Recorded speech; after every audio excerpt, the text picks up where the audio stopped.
사랑하는 친구들 안녕하세요. 우리가 먼저 말씀을 나누기 전에 영상을 먼저 보고 말씀을 나누도록 하겠습니다.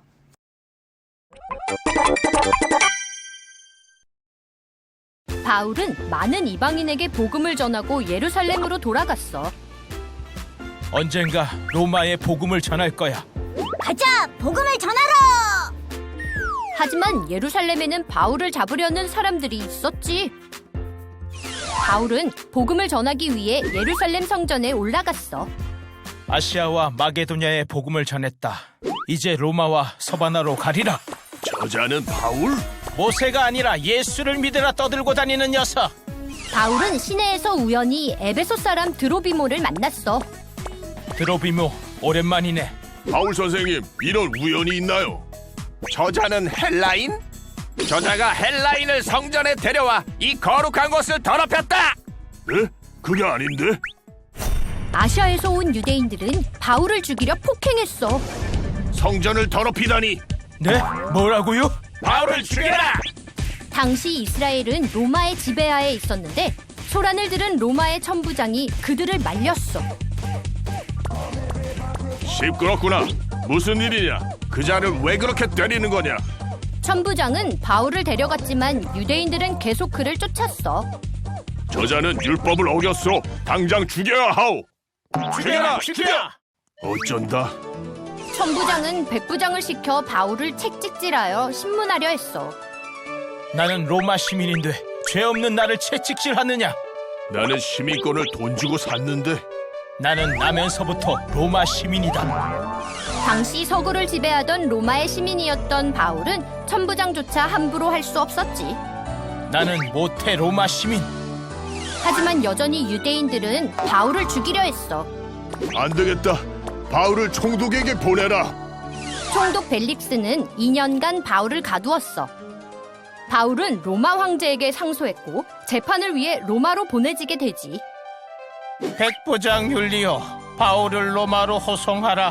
네, 알겠습니다. 드디어 로마로. 그렇게 바울은 죄수의 신분으로 로마에 가게 돼. 왜 황제에게 상소를 했을까? 하나님이 두려워하지 말라고 하셨어. 하나님이 함께 하실 거야.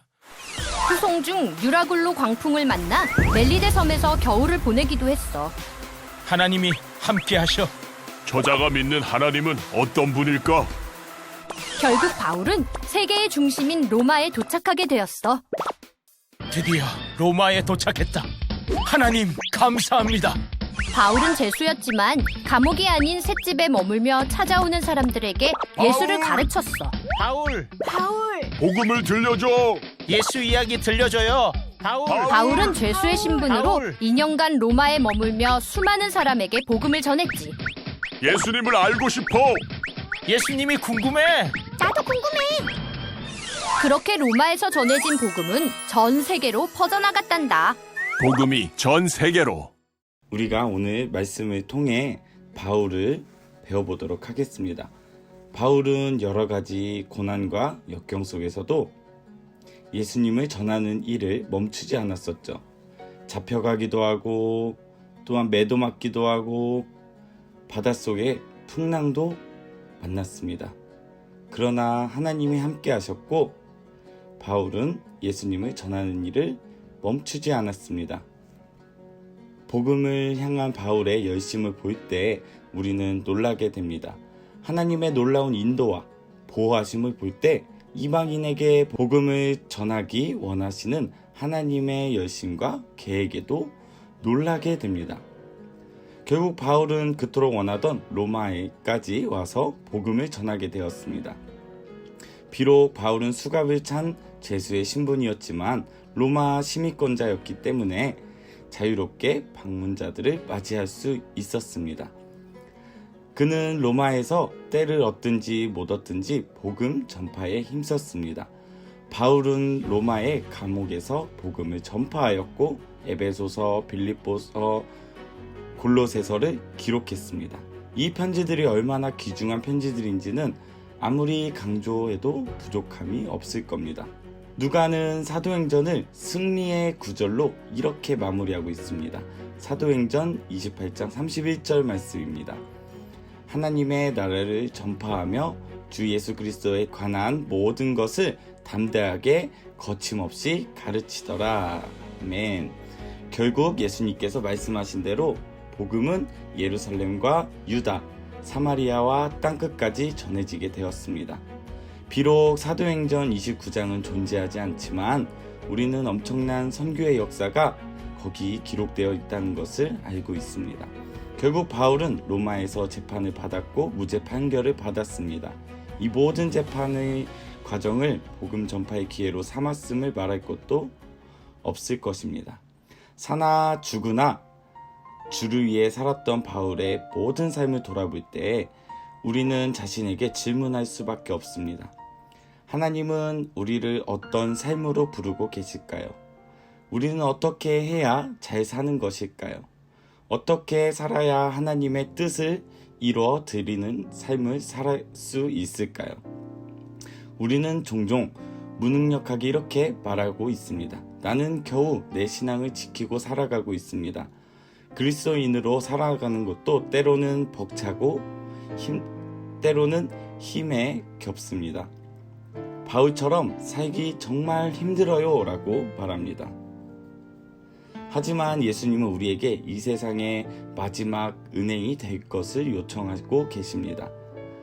예수님은 많은 사람을 부욕해 하기 위해서 우리를 준비해 두셨습니다. 수많은 은혜를 부어주셨고 천국을 소망하게 하셨습니다. 좋은 센터의 선생님과 그리고 또한 교회의 전도사님, 목사님을 통해 훈련 과정을 갖게 하셨습니다. 그리고 앞으로도 우리가 흔들리지 않고 주의 길을 가도록 훈련하실 것입니다. 많은 사람들이 우리를 찾아와 물을 거예요. 소망 없는 이때 당신은 어떻게 소망을 가지고 살고 있습니까? 절망의 시대에 그리고 타락의 시대에 당신은 어떻게 정직하게 살고 있습니까? 당신은 이러한 시대에 기뻐하며 어떻게 살아가고 있습니까? 우리에게 그 이유를 찾으려 할 때 우리는 마지막 은행의 역할을 해야 할 것입니다. 그 이유는 바로 예수 그리스도 때문입니다. 그 이유는 바로 성령님이 내게 능력을 주시기 때문입니다. 그 이유는 바로 내가 천국을 소유한 사람이기 때문입니다. 우리는 우리 안에 있는 복음을 꺼내어 많은 이들에게 부요함을 선물해 주어야 할 사명을 가진 사람들입니다. 바울은 이방인을 위한 첫 번째 은행이 되어 하나님의 부요함을 이방인에게 마음껏 흘려보낸 사람이었습니다. 우리 역시 이 시대의 마지막 은행으로 이 시대 가운데 서 있다는 것을 기억해야만 할 것입니다. 바울 가운데 역사하셨던 성령님은 오늘도 전도사님과 우리 친구들을 부르고 계십니다. 오늘날 더 이상 교회의 이름은 명예롭고 화려한 시대가 아닙니다. 수많은 이들이 어디로 가야 할지 몰라 헤매는 이 시대 가운데 우리는 살아가고 있습니다. 이러할 때 하나님께서는 우리를 바울처럼 부르고 계십니다. 하나님의 뜻을 위해 살아가고 가난한 자 같으나 많은 일을 부욕해 하는 삶을 살아가라고 부르고 계십니다. 아무것도 없는 것 같지만 모든 것을 가진 사람들입니다. 바로 예수 그리스도를 소유한 사람들이기에 우리는 부족하고 우리는 아무것도 아니지만 하나님은 우리를 통해 놀랍게 일하실 것입니다. 바울이 오직 예수 그리스도만 자랑하고 담대히 주님을 전했던 것처럼 우리도 기꺼이 하나님의 은혜의 통로가 되어 주님의 은혜를 전달할 수 있기를 축복하며 말씀을 마칩니다. 기도하겠습니다. 오늘도 우리를 부르시는 하나님, 우리가 하나님의 부르심 앞에 그리고 이 세상을 살아감에 있어서 예수 그리스도 때문에 살아가는 것을 기억하며 살아가게 해주시고 천국을 소유한 사람이라는 것을 기억하며 살아갈 수 있도록 인도해 주세요. 그리고 내가 능력을 가진 것도 성령님이 내게 능력을 주시고 도와주시기 때문임을 기억하며 살아갈 수 있는 우리 친구들이 될 수 있도록 하나님께서 도와주세요. 우리는 아무것도 없는 것 같지만 예수 그리스도로 말미암아 모든 것을 가진 사람임을 기억하며 살아가는 한 주가 될 수 있도록 도와주시고, 아직 예수님을 믿지 않는 친구들이 있다면 그 마음속에 하나님께서 함께 해주셔서 예수님을 믿고 살아갈 수 있도록 도와주시옵소서. 그리고 예수님 믿는 우리 친구들은 오직 예수 그리스도만 자랑하고 바울이 담대히 주님을 전했던 것처럼 우리도 기꺼이 하나님의 은혜의 통로가 되어 주님의 은혜를 전할 수 있는 우리 친구들이 될 수 있도록 도와주세요. 사랑이 많으신 예수님의 이름으로 기도드렸습니다. 아멘. 사랑하는 친구들, 오늘 말씀을 기억하고 우리가 축복의 통로로 은혜의 통로가 되는 우리 친구들이 되길 바라며 우리는 다음 주에 또 만나요. 안녕.